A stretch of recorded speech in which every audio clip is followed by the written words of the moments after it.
할렐루야. 네, 오늘도 예배를 허락하신 주님께 영광의 박수 올려드립시다. 네, 우리 옆에 분들과 함께 격려했으면 좋겠습니다.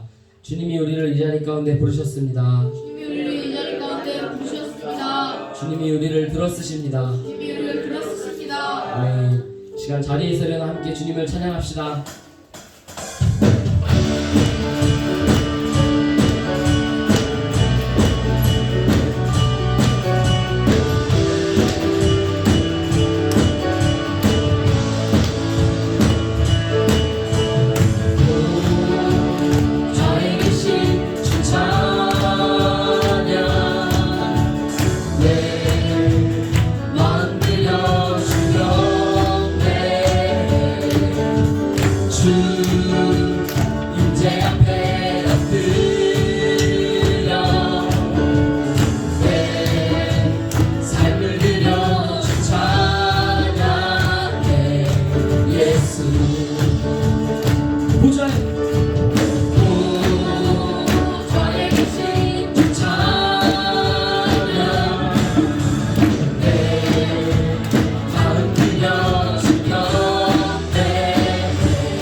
모든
승리를 외치며 찬양해 예수의 깃발 높이 들고 만왕의 왕 되신 주 예수 영원한 승리를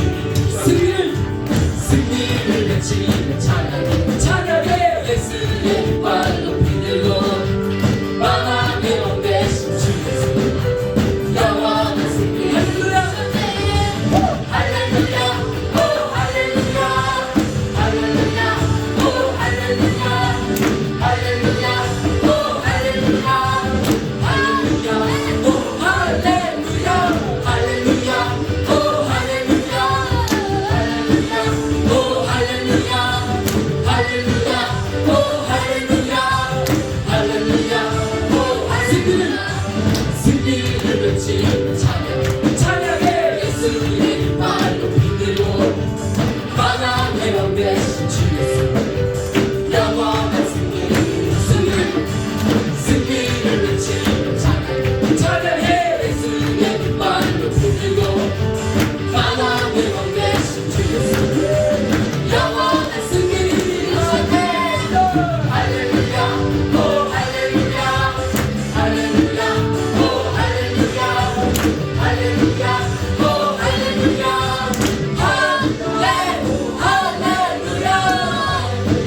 오 할렐루야 할렐루야 오 할렐루야 할렐루야 오 할렐루야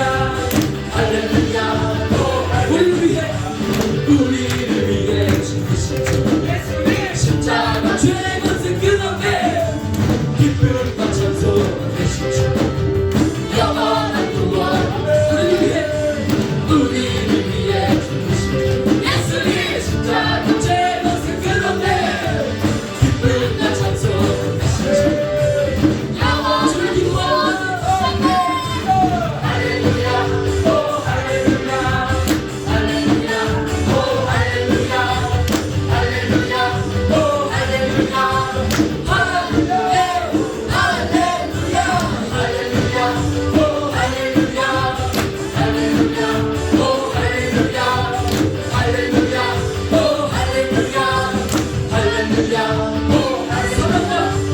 사망과 슬픔 내가 십자 자유케 하시는 주 예수 길과 진리 생명 되신 주 예수의 이름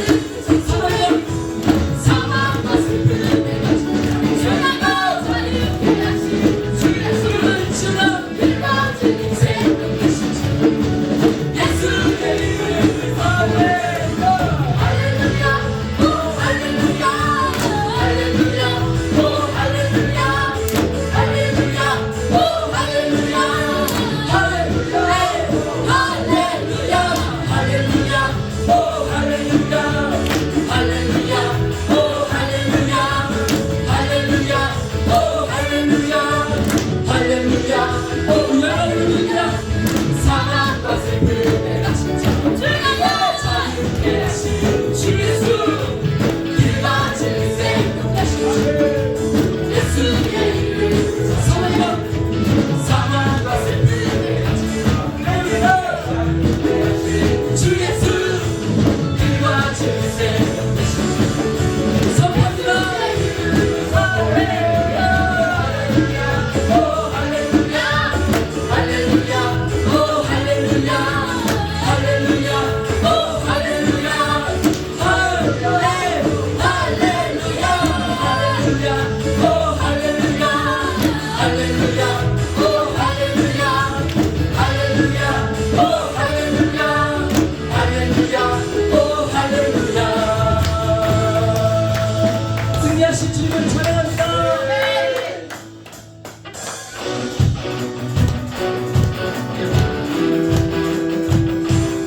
우리는 거룩한 주님의 군대입니다. 우리가 선포하는 땅마다 살아날 것입니다. 왕이신 나의 하나님 거룩한 주님의 영광 온 땅과 모든 만물이 송축하리라 위대한 나의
영원한 주님의 나라 보좌에 계신 어린양 온 세상 모든 민족이 주 앞에 영원히 경배해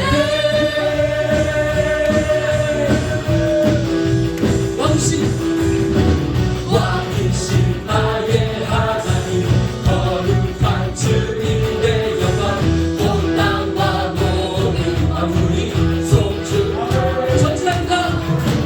위대한 나의 하나님 사랑을 이기신 예수 나의 힘 나의 구원자 찬양하리라. 하나님의 왕 소리 높여 찬양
승리하신 주님을 찬양합니다. 박수 올려드립시다.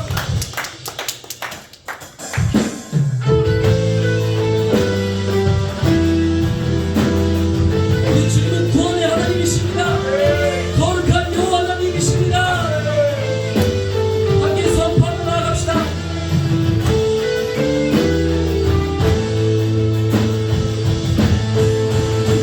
너는 그의 자유를 외쳐라. 이 땅의 주의 나팔 불어. 그 거룩한 나라의 소식을 만 백성에게 알리라. 너는 그의 자유를 외쳐라. 열방의 주의 나팔 불어. 그 거룩한 나라의 소식을 온 열방에 알리라.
뱃속의 장기를 버리고 마른 강가의 식물을 너희가 먹으리라. 너는 그의 자유를 외쳐라. 이 땅의 주의 나팔 불어.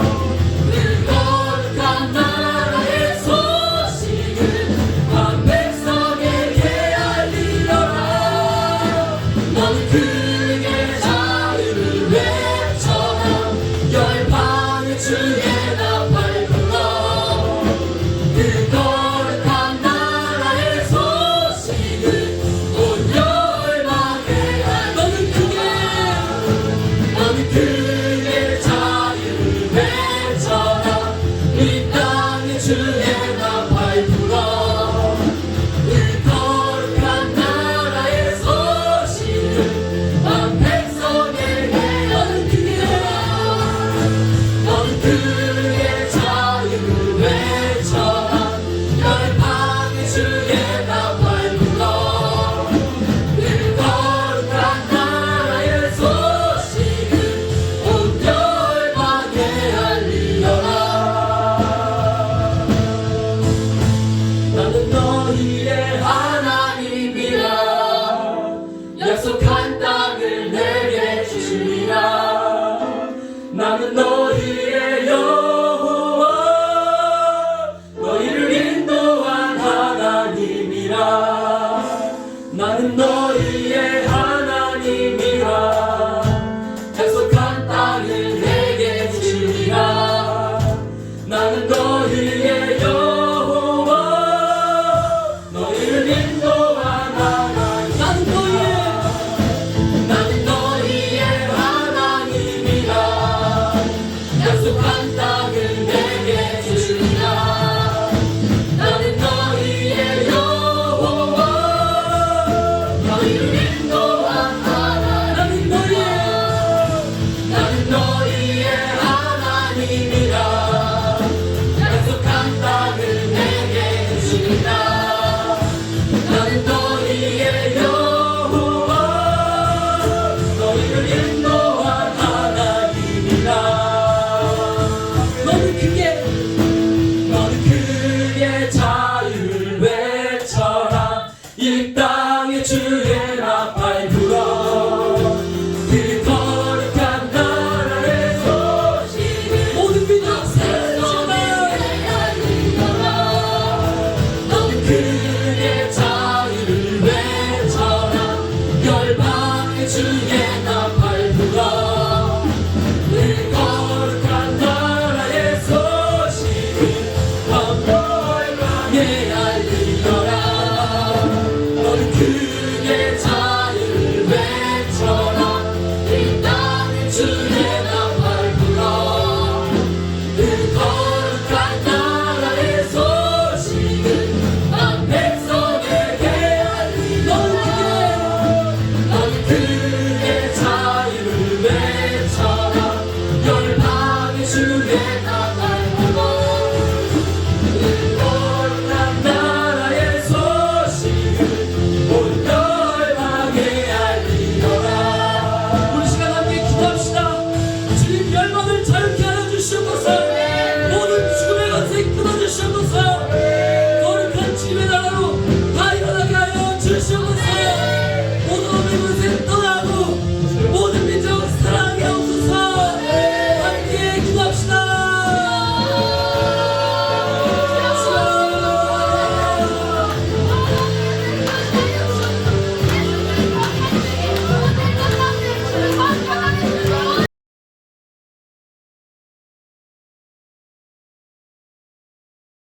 절이다. 내 분이 그들에게 다한즉 나 여호와가 열심으로 말한 줄을 그들이 알리라. 아멘. 오늘 말씀의 제목은 열심으로 말하시는 여호와입니다. 여러분 이 시대를 어떻게 생각하십니까? 어떤 시대라고 생각을 하시죠? 여러 가지 우리가 정의할 수 있고 우리의 느낌을 말할 수 있을 것 같아요. 내가 느끼는 시대의 모습, 우리가 각자 여기 계신 분들이 생각도 해보셨을 거고 기도하는 분들이기 때문에 이 시대가 어떤 시대라고 다 알고 계실 겁니다. 2000년 전에 예수님이 유대 사회 기득권자들이 종교 지도자들 그들을 향해서 예수님이 이렇게 말씀하셨어요. 이 음란한 세대, 악한 세대 이렇게 말씀하셨습니다. 예수님은 2000년 전에 유대 사회를 붙들고 있는 그 리더들을 향해서 악한 세대, 음란한 세대라고 말하기를 주저하지 않으셨어요. 예수님께서 그 말씀을 하실 때 그 마음이 시원했겠는가 이런 생각을 해봅니다. 이 시대가, 이 세대가 악하다 이렇게 말씀하실 때에는 그 세상을 창조하신 분이 하나님이십니다. 그 세상에서 우리로 살게 하셨고 처음에는 그렇지 않았지만 시간이 가면 갈수록 죄가 간영해지고 그래서 주님이 2000년 전에 이 땅에 하나님의 아들로 오셔서 그 세상을 향해서 악한 세대다, 음란한 세대라고 말씀하세요. 예수님이 이 말씀을 하실 때에는 탄식하는 마음으로 하시지 않았을까 이런 생각이 듭니다.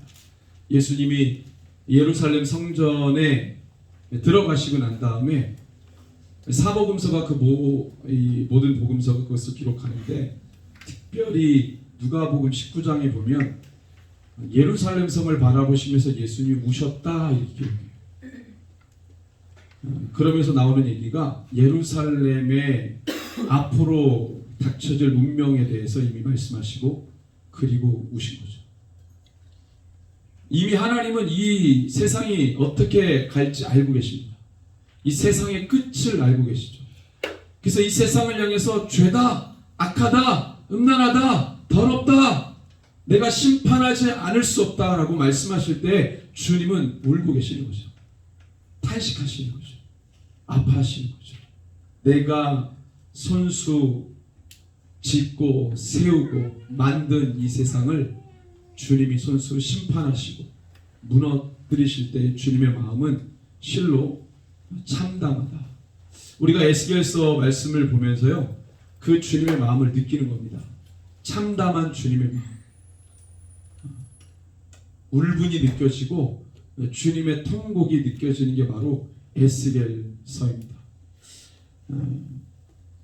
하나님께서 에스겔서 1장에 보면은 여호야긴 왕이 사로잡힌 지 5년, 그것은 이제 유다의 마지막 왕이죠. 시드기야 왕 통치 5년과 똑같은 해인데 그것은 그때 에스겔이 30세가 되던 해라고 1장에서 이야기합니다.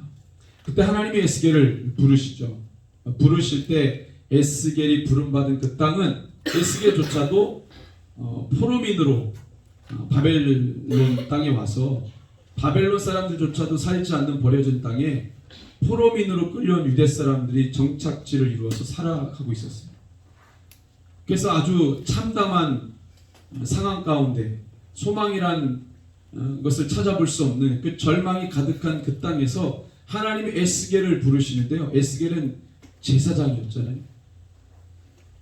그는 남유다에 있을 때 아마도 하나님의 영광을 경험했겠는가? 본인이 제사장 업무를 수행하면서 예루살렘 성전에서 또는 그가 사역하는 그곳에서 여호와의 영광을 한 번이라도 경험했겠는가? 그런 기회가 주어지기 힘들잖아요. 대제사장들만 지성소에 1년에 한 번씩 들어갈 수 있었기 때문에 그런 직분이 주어지지 않는 한 여호와의 영광을 경험할 길이 없는 것이죠. 그런데 제사장인 그가 나라가 거의 망하기 직전에 포로민으로 끌려와서 바벨론 사람들도 살지 않는 그 버려진 땅에 포로민으로 살아가는 신세에 하나님이 그곳에 에스겔을 만나주시는 겁니다. 마치 그곳이 예루살렘 성전의 지성소와 같은 곳이 된 거죠. 여호와의 영광을 가득히 보여주셨습니다. 그가 그곳에서 여호와의 영광을 경험하는 거예요. 바벨론 땅은 이방 땅이죠. 이방 땅은 부정합니다.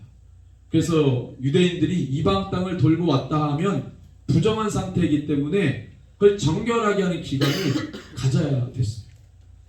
이방 땅은 부정한다. 그런데 이스라엘 백성들, 그 남유다 백성들이 부정한 땅에서 치욕적인 시간을 보내는데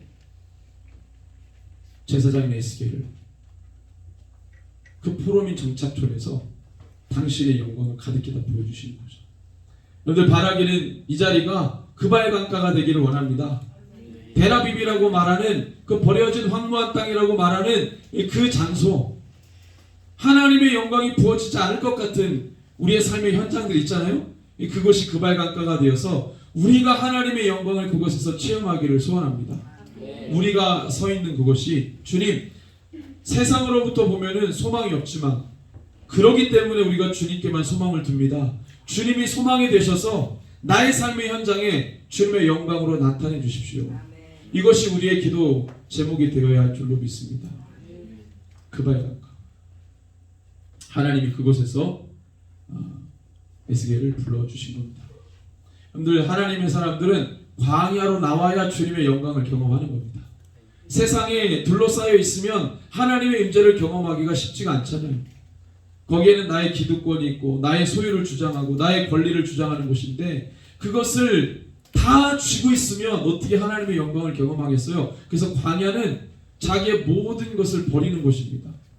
세상에 둘러싸여 있지만 이것이 내 것이 아닌 것처럼 다 주님 앞에 내어놓고 나의 권리를 주님 앞에 내어놓고 절대적 소망 되시는 주님만 의지하며 가는 곳, 그것이 바로 광야고, 자기의 소유물을 가득 안고 살아왔던 남유다 백성들, 그들의 죄로 말미암아 지금 광야와 같은 이곳 버려진 땅으로 와서 에스겔은 하나님의 영광을 경험합니다. 주님, 바라기는 이 대한민국이 버려진 것 같지만 하나님 이것을 다시 한번 주의 영광으로 가득 채워 주옵소서. 우리가 이 심정을 가지고 우리 함께 이 저녁에 기도하기를 소원합니다. 그래서 우리가 여기 있는 분들이 다 에스겔이 되어야 하는 이유가 그것입니다. 옆에 분에게 한번 더 고백합시다. 당신은 에스겔입니다. 강한 자입니다. 예, 연약하면 상관없어요. 주님이 우리가 큰 은혜를 주실 줄로 믿습니다. 예. 하나님께서 에스겔을 부르신 장면을 보면은요, 좀 다급하셨다는 느낌을 받아요. 왜냐하면 에스겔을 부르실 때 당신의 영광을, 그 존재를 그냥 막 다 드러내시거든요. 뭔가 좀 다급하지 않으면 이렇게 에스겔에게 이 버려진 황무한 땅에서 주님의 존엄한 영광을 이렇게 보여주실 수 있나? 뭔가 하나님이 다급하신 거 아닌가, 이런 느낌을 받습니다. 그래서 에스겔 1장에 보면은 하나님께서 에스겔을 부르실 때, 아까도 제가 서두 부분에 말씀드렸지만 포로민으로 끌려온 지, 여호야긴 왕이 끌려온 지 5년. 그것은 이제 남유다, 지금 현재 왕인 시드기야 통치 5년과 똑같은 말이에요. 근데 이 말씀을 받을 때, 에스겔을 만나 주실 때가 5년째 되는 해에 4월 1일이다 이렇게 되어 있습니다. 4월 5일. 근데 11개월 전에 어떤 일이 있었는지 우리가 계속 말씀을 살펴봤잖아요. 11개월 전에 남유다 땅에서는요, 하나냐라고 하는 거짓 선지자가 이미 그나마 남은 유대 사람들을 미혹하고 있었어요.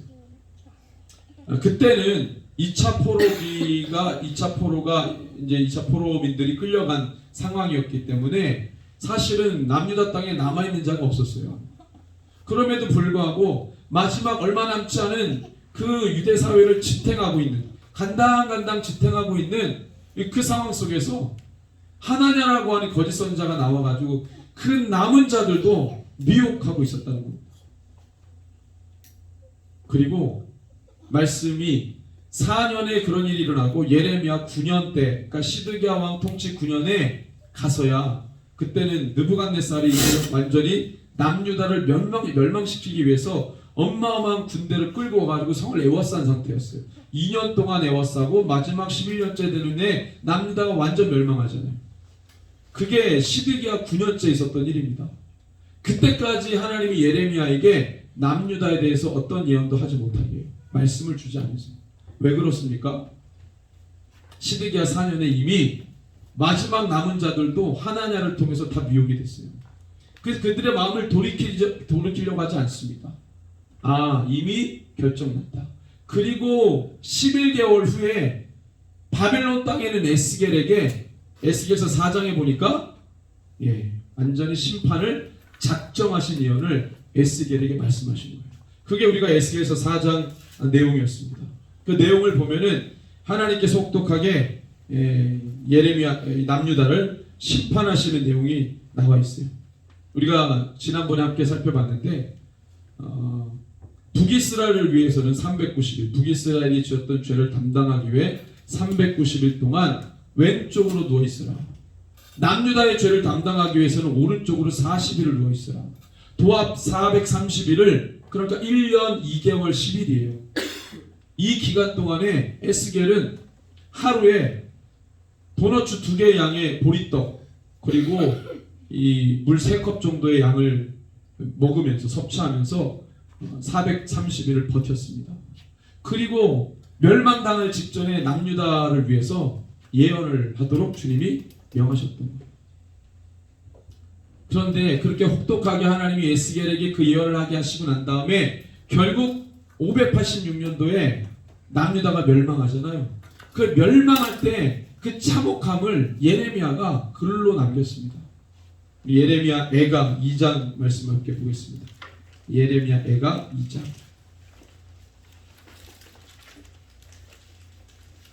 예레미야 애가 2장.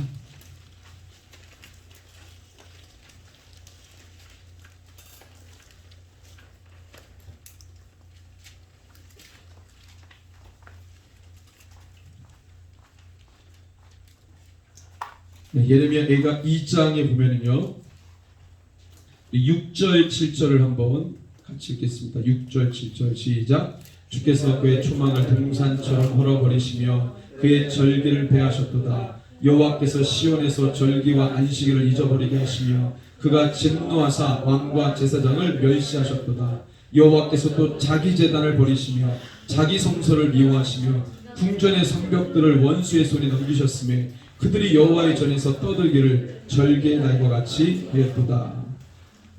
그리고 우리 10절을 같이 읽습니다. 10절 시작. 달 시온의 장로들이 땅에 앉아 잠잠하고 티끌을 머리에 덮어쓰고 붉은 배를 허리에 둘렀으며 예루살렘 처녀들은 머리를 땅에 숙였도다. 절망과 큰 슬픔 가운데 젖어 있는 그 비통함 가운데 빠져 있는 예루살렘을 향한 예레미야의 고백입니다. 그리고 그가 또한 고백합니다. 11절 12절 같이 읽습니다.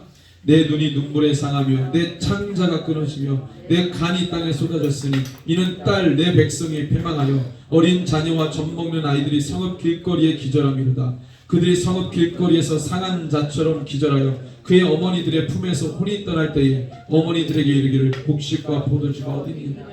자기 부모가 죽어가는데도 어마어마한 기근이 왔기 때문에 자기 가족이 죽어나가고 자기 부모가 죽어나가고 자기 자녀가 죽어나가도 먹을 걸 찾는 거예요. 극심한 기근.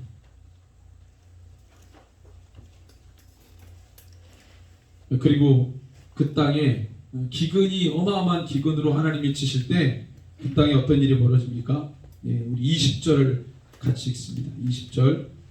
여호와여 보시옵소서. 주께서 누구에게 이같이 행하셨는지요. 여인들이 어찌 자기 열매 곧 그들이 낳은 아이들을 먹어오며 제사장들과 선자들이 어찌 주의 성소에서 죽음을 받으리까. 처참한 상황을 예레미야가 울면서 쓴 게 바로 예레미야 애가입니다. 예레미야는 40년 동안 사역하면서 하나님 아버지의 마음, 그는 남유다의 멸망을 정확하게 예언하면서 그 아버지의 비통한 마음을 품고 40년을 사역했어요. 결국에 그는 그게 그에게는 무슨 축복인지 선물인지 또는 저주인지는 모르겠으나 결국에 예레미야는 자기가 예언한 것처럼 남유다 멸망을 봅니다. 그 처참한 걸 다 경험해요. 예루살렘이 포위됐을 때 그도 그 현장에 있었습니다. 백성들이 슬퍼하고 비탄에 빠져있고 칼과 전염병과 기근으로 죽어나갈 때 그것을 다 봤던 사람이 예레미야예요. 처참한 관계. 근데 그 일이 5년 전에 이미 에스겔에게 포로로 끌려온 에스겔에게 마지막에 남유다가 어떻게 될 건지 그에게 다 보여주셨다는 거예요. 그게 오늘 이 에스겔 5장 말씀입니다. 그래서 하나님께서 왜 이토록 혹독하게 남유다를 벌하실 수밖에 없었는가? 우리 5장 말씀을 좀 깊이 보면서 아버지의 마음, 자기가 손수 세우신 것을 폐하실 때에 그 하나님의 마음을 우리가 좀 보기를 원합니다. 그리고 어떤 이유에서 이렇게 혹독하게 자기 백성을 심판하셨는지, 이 심판의 내용은 우리 5장 10절 우리 같이 한번 읽겠습니다. 5장 10절입니다. 그리한즉 내 가운데에서 아버지가 아들을 잡아먹고 아들이 그 아버지를 잡아먹으리라. 내가 벌을 내게 내리고 너희 중에 남은 자를 다 사방에 흩으리라. 이게 언제 주신 말씀이에요? 예, 포로로 끌려온 지 5년째 되는 애 보여준 거고요. 6년 후에 남유다 멸망합니다. 그러니까 남유다 멸망 5년 전에 이걸 알려주셨고요. 남유다 멸망할 때 에스겔이 에레미야가 애가를 쓰면서 그 5년 전에 에스겔이 예언한 걸 그대로 현실로 사건이 벌어지면서 그거를 비통해하면서 쓴 게 애가죠. 예언한 그대로 성취가 되고 있는 거예요. 그 처참한 상황. 그리고 12절, 13절 우리 같이 한번 있습니다. 너희 가운데서 3분의 1은 전염병으로 죽으며 기근으로 멸망할 것이요 3분의 1은 너희 사방에서 칼이 엎드러질 것이며 3분의 1은 내가 사방에 흩어버리고 또 그 뒤를 따라가며 칼을 빼리라. 3분의 1 전염병 죽고 전쟁으로 죽고 사방으로 흩어지게 만든다. 주님이 이렇게 말씀하시는 거죠. 14절 15절에 보면 내가 너를 황무하게 하겠다. 이방인들에게 모욕거리 수치와 조롱거리가 되게 하겠다. 또한 이방인들에게는 두려움과 경고가 되도록 너희들을 참혹하게 하겠다. 16절에 보면 혹독한 기근이 있을 것이다. 17절은 그 모든 것을 함께 기록한 내용입니다. 저는 이 생각을 해봤어요. 아니 어떻게 자기 백성을 이렇게 무자비하게 심판하실 수 있을까? 그러면 이렇게 무자비하게 심판한 이 민족이 구약에서 살다가 없어져야죠. 하나님이 이렇게 심판했는데 그 민족이 존속할 수 있을까요? 유지될 수 있었을까요? 사람들이 이렇게 죽어나가고 심판을 당하는데 어떻게 이 민족이 유지되고 존속될 수 있었을까? 근데 너무 놀라운 거는 지금 유대인들이 살고 있다는 겁니다. 더 충격적인 건 나라를 만들어서 구약에 이렇게 어마어마한 심판을 받았음에도 불구하고 또 우리가 아는 신약 이후에 이스라엘의 역사를 알고 있잖아요. 유대인들이 사방으로 흩어졌어요. 세계가 2000년 동안 유대인들 물론 여기저기 찌끔찌끔 모여 사는 건 알았지만 거의 존재 가치가 없었어요. 어디 모여서 이스라엘 민족, 유대인 이런 게 없었기 때문에 그냥 그들이 살면 사는 거고 말면 마는 거고 어디서 집단으로 죽었다 죽으면 죽은 거고 뭐 살면 사는 거고 뭐 그렇게 대수롭지 않게. 그리고 2차 세계대전에서 600만 명 유대인들이 죽고 이렇게 죽고 죽이고 핍박당하고 사방으로 흩어지고 숱한 역사 가운데 이렇게 짓밟혔는데도 불구하고 아직도 유대인은 충격적인 건 나라를 이루어서 지금 살고 있다는 거예요. 여러분들 이 유대인이 지금도 살아있다는 게 하나님이 살아계신다는 증거 아니겠습니까? 구약에 있었던 고대 민족이에요. 구약에 나왔던 고대 민족이 아직도 자기 나라를 만들어서 살고 있습니다. 우리랑 똑같은 시대.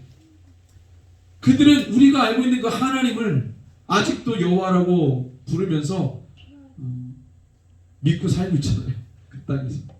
그것도 그 땅이 어디입니까? 구약에서 이스라엘 국가라고 말했던 그 지역 국명도 바꾸지 않았어요. 이스라엘. 어떻게 이럴 수가 있나요? 그들은 성경에 나와 있는 그 약속을 찰떡같이 믿고 이 현대에 그렇게 살아가고 있는 겁니다. 저는 그 이해가 안 되는 거예요. 이렇게 심판을 당하고 이렇게 혹독한 역사가 있었음에도 불구하고 어떻게 살아남았냐?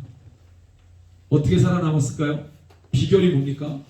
이 민족이 유지될 수 있었던 비결이 뭘까요?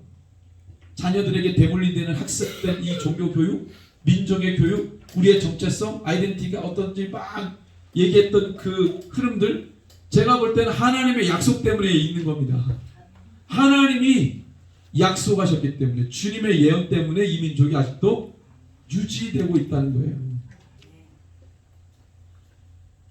그러니까 이 민족이 존재한다는 것은 하나님이 살아계시다는 것을 반증하는 것이죠. 이렇게 혹독하게 심판을 해도 이들은 사라지지 않습니다. 그럼 하나님께서 왜 이들에게 이렇게 혹독한 심판을 주셨나? 그 이유가 뭔가? 대단한 이유여야 되겠죠. 그래야 이 민족이 거의 직멸되기 직전까지 하나님이 몰고 가셨다는 게 이해가 되지, 별 이유 같지 않은 이유로 이렇게 민족을 만들었다면 하나님은 난폭한 신이죠. 그 이유가 뭡니까? 하나님이 어떻게 혹독하게 이렇게 이스라엘을 심판합니까?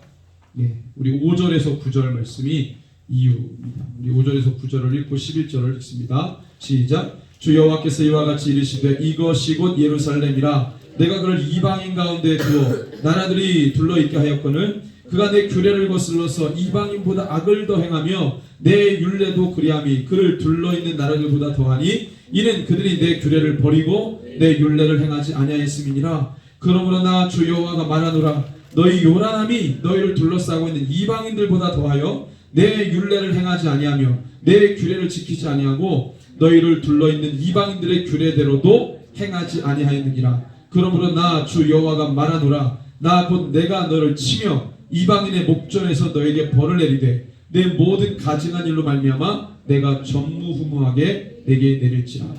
11절입니다.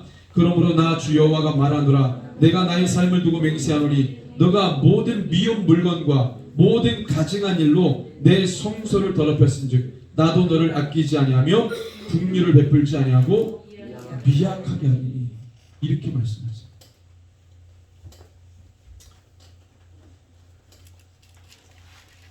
이유는 딱 두 가지입니다.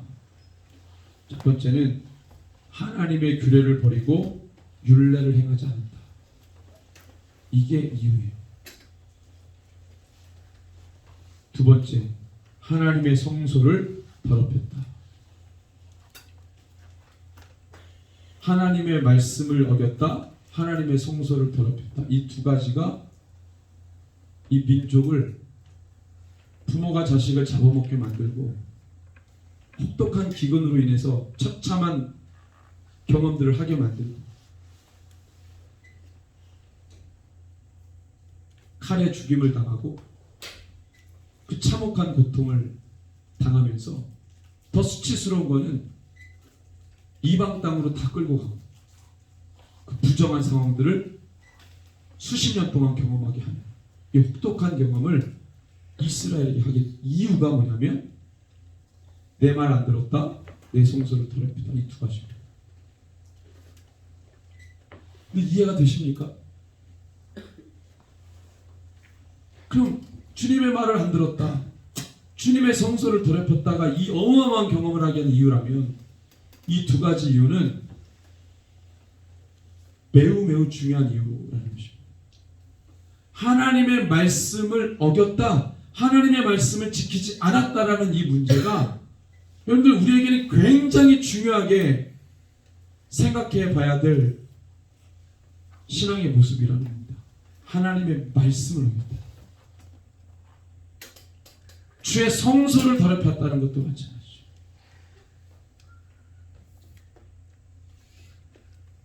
특별히 2절 말씀에 보면은요, 우리 11절을 한 번 더 읽겠습니다.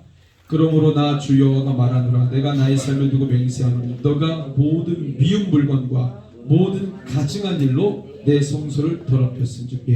성소를 더럽힌 일이 두 가지인데 너의 모든 미운 물건과 모든 가증한 일 때문에 내 성소가 더럽혀졌다, 이렇게 말씀하세요. 주님의 성소를 더럽힌 이유 두 가지.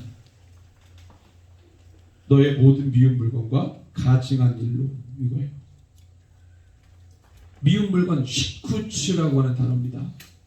이거는 몹시 싫은 것. 그래서 이 시쿠츠라는 단어는요, 보통 어떨 때 나오냐면 우상 숭배 행위를 할 때 연관돼서 나오는 단어였어요.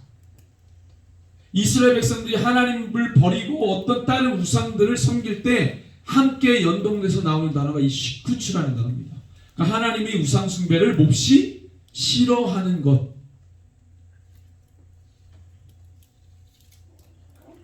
그 다음에 모든 가증한 일, 토에바라는 단어입니다. 이거는 혐오스러운 것. 그래서 이거는 어떤 가증한 풍습이든지 가증한 관습이든지 그 시대와 그 문화를 담고 있는 하나님이 정말 가증스럽게 여기는 어떤 속된 것들, 이런 상태를 말할 때 토에바라고 합니다. 이 두 가지예요. 어떻게 성소를 더럽혔냐면 실제 우상 숭배를 하는 행위하고요, 우상 숭배적인 삶이 하나님의 성소를 더럽혔다고 얘기하는 거예요. 우상 숭배적인 삶, 우상 숭배스러운 삶, 우상 숭배 행위를 포함해서 이 두 가지가 하나님의 성소를 더럽혔다, 이렇게 규정하고 있어요. 정리하면 하나님의 성소를 더럽힌 이유가 뭡니까? 우상 숭배죠. 우상 숭배. 그 우상 숭배에서 돌이키지 않았다. 하나님은 우상 숭배뿐만 아니라 우상 숭배스러운 삶을 경계하십니다. 우상 숭배스러운 삶도 우상 숭배라고 말씀하세요. 그게 뭡니까?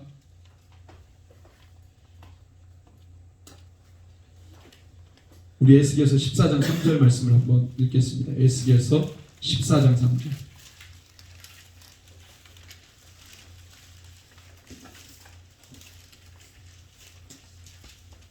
같이 읽습니다. 인자야, 이 사람들이 자기 우상을 마음에 들이며 죄악의 걸림돌을 자기 앞에 두었으니 그들이 내게 묻기를 내가 조금인들 용납하리라. 예, 용납하시겠습니까? 절대 용납 안 하시죠. 근데 여기 표현이 뭐냐면, 인자야, 이 사람들이 자기 우상을 어디에 드린다고요? 안방에 드린다는 거예요. 뒷공간에, 어디? 중요한 장소 어디에? 마음에 드린다는 거예요. 여러분, 우상 숭배는요, 단순하게 행위만을 말하는 게 아니라 우리의 마음을 내어주는 거예요. 하나님은 어디에 거하십니까? 우리의 마음에 거하시죠. 근데 그 마음을, 하나님이 거하시는 그 마음에, 그 하나님이 거하시는 그 임재의 장소에 우상 숭배를 드리는 것이죠. 하나님을 경계하십니다. 하나님 마음을 원하시는데, 바울은 이 우상 숭배를 뭐라고 합니까? 고린도전서 10장 19절 20절 제가 읽겠습니다. 그런즉 내가 무엇을 말하느냐? 우상의 제물은 무엇이며 우상은 무엇이냐? 20절 무릇 이방인이 제사하는 것은 귀신에게 하는 것이다. 자기네들이 이름하는 신들 앞에 제사하는 거지만 그게 다 바울은 뭐에 제사하는 거라고 본 거예요? 귀신. 자기네들이 이름하는 신들이 있어요. 자기네들 이름 붙인 신들. 거기에다가 제사하는 거라고 하지만 바울이 볼 땐 다 뭐에게 하는 거예요? 귀신에게 하는 거예요. 나는 그래서 바울이 뭐라고 뒤에 말하냐면, 나는 너희가 귀신과 교제하는 자가 되기를 원치 않는다, 이렇게 말해요. 하나님을 떠나서 섬기는 모든 게 다 뭐라는 거예요? 귀신을 섬기는 거고, 귀신과 교제하는 거고, 귀신 숭배하는 거고. 우상 숭배 행위는 귀신에게 하는 것이고 귀신과 교제하는 것이다. 바울이 이렇게 정의한 겁니다. 그래서 우상 숭배 정확하게 바울이 자기 서신서에서 정의하는데, 하늘의 것이나 땅에 있는 것이나 땅 아래에 있는 어떤 것도 형상을 만들지 말라. 이게 주님께서 십계명에 말씀하신 거잖아요. 예. 그런데 그 보이는 형상도 문제지만요, 바울이 이 우상 숭배가 뭔지를 정의하는 내용을 보면 더 포괄적이고 정교합니다. 에베소서 5장 5절에 보면 너희도 정녕 이것을 알거니와 음행하는 자나 더러운 자나 탐하는 자 곧 우상 숭배자는, 이렇게 얘기해요. 우상 숭배자가 뭐라는 거예요? 음행하는 자, 더러운 자, 탐하는 자, 이들을 다 뭐하는 자다? 우상 숭배자다, 이렇게 얘기해요. 마음에서 비롯된 죄, 그걸 따라가고 지향하는 걸 우상 숭배라고 합니다. 그런 자들은 그리스도와 하나님 나라에서 기업을 얻지 못한다. 바울이 이렇게 얘기해요. 골로새서 3장 5절에 보면 그러므로 땅에 있는 지체를 죽이라. 곧 음란과 부정과 사욕과 악한 정욕과 탐심이니, 탐심은 우상 숭배다. 인간의 마음에서 비롯된 생각에서 비롯된 모든 욕심, 인간 중심의 탐욕, 이 모든 게 다 뭐라고 말하는 거예요? 바울은 우상숭배다 이렇게 얘기하는 겁니다. 보이는 형상을 따라서 거기에 참배하고 숭배하고 그걸 섬기는 것도 우상숭배지만 내 마음에 있는 죄를 그냥 그렇게 따라가는 것, 그게 요구하는 것을 들어주는 것, 이것도 우상숭배다. 바울이 그렇게 얘기하고 있는 거예요. 하나님이 이스라엘 백성들, 남유다 백성들이 혹독하게 심판한 이유가 뭐라고 했어요? 우상숭배라고 했죠. 그 우상숭배, 처음에 말했을 때는 하나님의 계명을 버리고 주님의 성소를 더럽혔다. 이게 뭐냐? 우상숭배다. 우상숭배 행위, 우상숭배스러운 삶. 그거에서 돌이키지 않았을 때 하나님은 남유다를 혹독하게 심판했다. 이렇게 말하는 겁니다.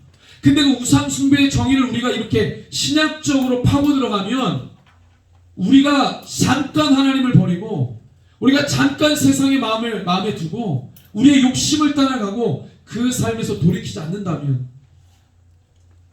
구약의 하나님의 다루심이 다시 재현될 수 있다는 것이죠. 이미 2000년 전에 사도 요한에게 예언하셨어요. 그래서 소아시아 7교회에게 줄곧 성령님께서 뭐라고 이야기하십니까? 따라합시다. 회개하라. 그걸 요구하신 거예요. 회개하라. 첫사랑을 회복해라.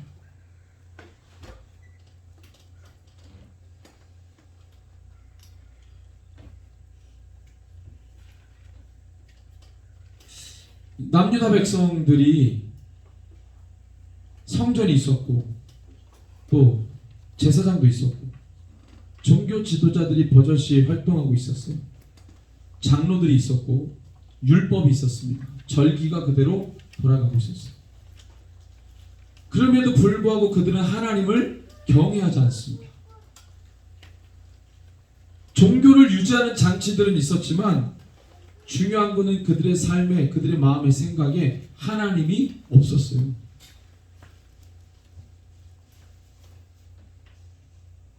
하나님에 대한 신앙은 그들의 기득권을 유지하기 위해 필요한 도구일 뿐이었습니다.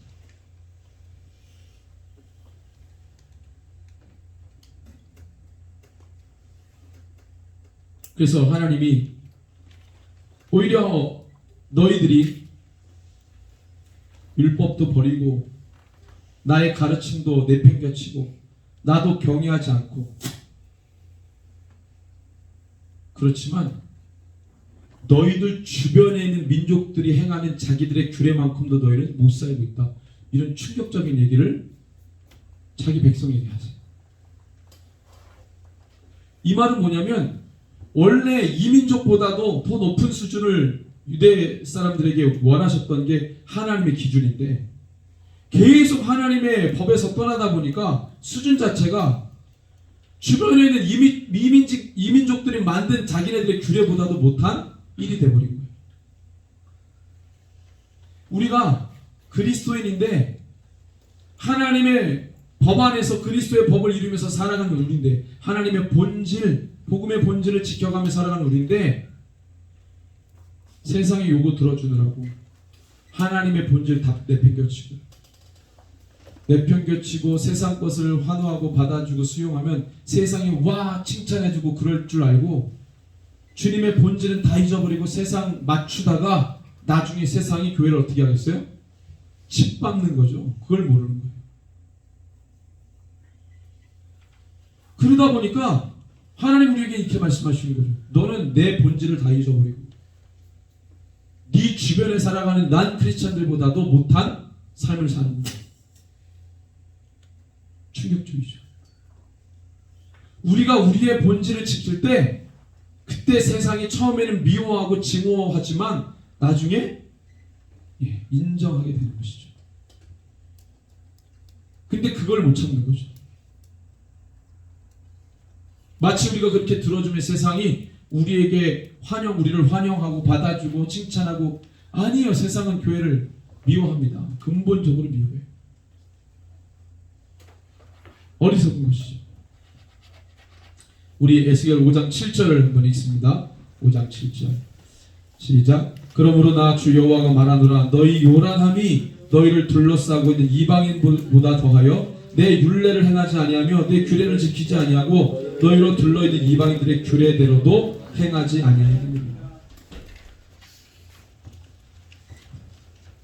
여러분, 이 시대의 우상 숭배는 뭡니까? 타 종교를 따르는 것을 포함합니다. 이단적 교리와 종교를 따르는 것도 포함하죠. 자기를 숭배하고 자기 자신을 과신하고 자기의 모든 것을 의지하는 것도 포함합니다. 물질을 숭배하는 것도 포함해요. 자신을 둘러싼 모든 세상의 이념, 가치, 세상 풍조를 따르는 것도 포함합니다. 사람 속에 있는 더러운 것들에 묶여 사는 것도 포함돼요. 다 우상 숭배입니다. 오늘 마지막 찬양, 제가 그 찬양하면서 오늘 말씀을 그 찬양을 통해서 다 풀어냈습니다. 제 안에서 스스로.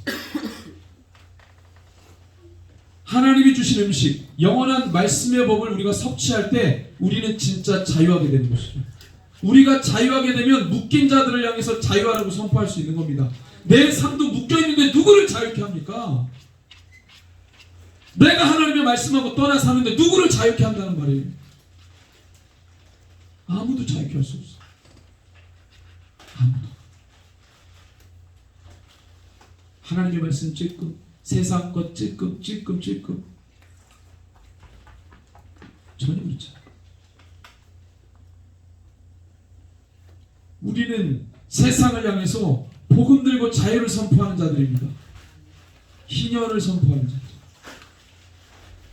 그것이 정답이다라고 담대하게 말할 수 있는 게 바로 우리입니다. 오죽했으면 에스겔을 향해서 너가 사역하는 그 자리가 어떤 자리인지 주님이 낱낱이 말씀하세요. 너가 사역하는 자리는 너가 한마디 하면 사람들이 아멘하고 다 받아주고 환호하고 너를 따라가는 그런 사역이 아니라 너가 한마디 하면 너의 말을 쳐내고 굳은 마음과 굳은 얼굴로 너를 박대하고 가시와 찔레와 전갈 같은 환경 속에서 너가 사역을 하며 패역한 족속이라고 말해요. 자기가 세운 민족을 패역한 족속, 배반하는 민족. 주님이 그렇게 규정하면서 에스겔을 그 사역주를 등 떠미시는 거죠. 오죽하면 그렇게 말씀하시겠어요. 여러분들, 우리는 묶여있는 세상에 복음 들고 그들을 자유케 하는 자들입니다. 담대하게 복음이 아니면 너의 삶을 자유케 할 수 없다라고 담대하게 말하는 자들이 바로 우리죠. 우리가 묶여있는 채로는 어떤 누구도 자유케 할 수 없습니다. 우리 옆에 분에게 이렇게 고백합시다. 자유케 될지어다. 예. 우리가 레위기 11장에 보면은 부정한 것들에 대해서 이야기했습니다. 이 가르침이 결국 이제 예수님 때 와가지고 주님이 더 완전하게 정의하시는데, 사람의 입으로 들어가는 것이 우리를 더럽게 하는 것이 아니라 입에서 나오는 것이 우리를 더럽게 한다, 이렇게 말씀하셨어요. 우상 숭배, 바울이 정의했습니다. 우리 속에 있는 것을 따라가는 게 우상 숭배다. 우리를 더럽게 하는 것이 우리 속에 있는 것이다. 그것이 입 밖으로 나오는 게 우리를 더럽게 하는 것이다. 그렇게 예수님이 정의하셨고 바울도 그 얘기를 했어요. 이 모든 것들이 우상 숭배스러운 삶을 사는 것이죠. 이것을 우리 안에 스스로 끊어내지 못하면 우리 소망이 없는 것입니다. 에스겔이 예언한 대로 586년도에 예루살렘 멸망하면서 그 참혹한 참상을 예레미야가 에가에서 고백하지 않습니까? 5년 전에 예언받은 것 그대로 하나님이 이행하실 수밖에 없었던 그 주님의 마음을 우리가 알아야 되는 것이죠. 하나님은 예언하시면 성취하시는 분이기 때문에.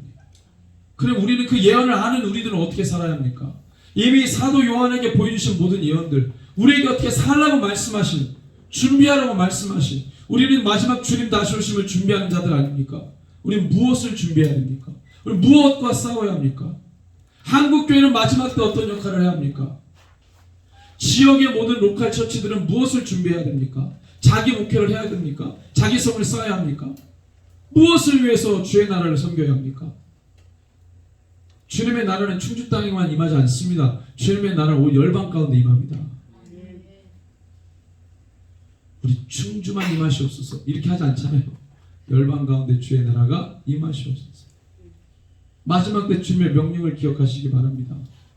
그리고 우리가 무엇과 싸워야 되는지를 인지하시기 바랍니다. 그럼 우리가 어떻게 지금 살아야 할지가 분명해지는 것입니다. 우리 여기 있는 모든 세대, 키즈, 어린이, 청소년, 청년, 시니어 모든 세대가 내가 신앙인으로 어떻게 살아야 할지가 분명해지는 거예요. 그것이 그리스도인다운 삶이고 우상 숭배를 선 삶을 버리는 것입니다. 그런데도 불구하고 마지막 때 심판과 구원은 예정되어 있고 그것을 위해서 교회는 준비해야 한다는 것을 깨달으시기 바랍니다. 우리가 오늘 기도할 텐데 청소년 관련 모든 세대를 위해 기도하지만 특별히 청소년 지난주 우리가 함께 나눈 비전들을 선포할 텐데 여러분들 우리 학교 다니는 제도권 학생들이 몇 명이라고 했습니까? 이 충주에 16,000명 대략 정확하지 않습니다. 예. 이 29개 중고등학교 다니는 애들 500명씩 잡아도 14,500명인데 뭐 학교 박 친구까지 하면 16,000명. 그러면 그 16,000명이나 되는 청소년들 중고생 아이들 몇 명 살려야 되겠습니까? 예. 아멘. 좀 믿음이 모두를 살리시기 바랍니다. 바꿔야 되겠네. 네, 모두로 바꿔야 되겠네. 저는 300명 했는데 근데 이제 그거는 그리스도인 300명이 아니고 기도원 용사와 같은 300명. 수천 명의 영혼들이 예수 믿겠지만 결국에는 기도원 용사 같은 300명이 이 충주에 세워지기 원합니다. 청소년에도 시니어에도 청년에도 기도원 300용사와 같은 세대가 일어나길 소원합니다. 열심으로 말하시니 우리 주님이 어떻게 말씀하세요? 열심으로. 주님 이걸 다 이루시고 열심으로 말했다. 주님 이렇게 말씀하세요. 내 민족을 깨우고 내 백성들을 깨우고 그들을 심판하고 그 죄를 정죄하고 낱낱이 드러내는데 주님이 열심으로 말했다 이렇게 말씀하세요. 이게 원래 열심이라는 단어가 본래 원어의 의미는 질투입니다. 질투. 주님의 마음이 느껴지십니까? 근데 우리는 열심도 없고 열정도 없고 하다못해 질투심도 없고 우리도 주님과 함께 주님의 심정을 담아서 이 마지막 시대 열정적으로 열심으로 섬기기를 소원합니다. 그런 이 밤이 되기를 원하는데요. 우리 이 시간에 좀 간절한 마음으로 말씀을 붙들고 우리 함께 기도하겠습니다. 불을 다 꺼주시고요. 우리 함께 오늘 세대를 올려드리면서 함께 기도할 텐데 주님 우리가 간구할 때에 우리가 이 지역을 위해 우리 세대를 위해 민족을 위해 기도할 때에 하나님 아버지의 마음을 부어주시옵소서. 하나님 주님이 심판을 명하실 때에 하나님 그 시대의 죄를 이야기하실 때에는 주님의 마음이 시원함이 아니라 하나님 그 마음이 슬픈 마음, 비통한 마음, 애통한 마음이었습니다. 주님 우리가 그 주님의 애통하는 마음을 가지고 하나님 이 민족을 올려드리며 기도하기를 원하고 이 세대를 위해 올려드리며 기도하기를 원합니다. 아버지의 마음과 그 뜻을 품고 간구하는 이 마음이 되게 하여 주시옵소서. 여기 있는 모든 세대에게 아버지의 마음을 다 부어주시옵소서. 하나님 영혼들을 자유케 하는 그 삶을 위해 함께 달려갈 수 있게 하여 주시옵소서. 내 말씀 붙들고 함께 간구하겠습니다. 주여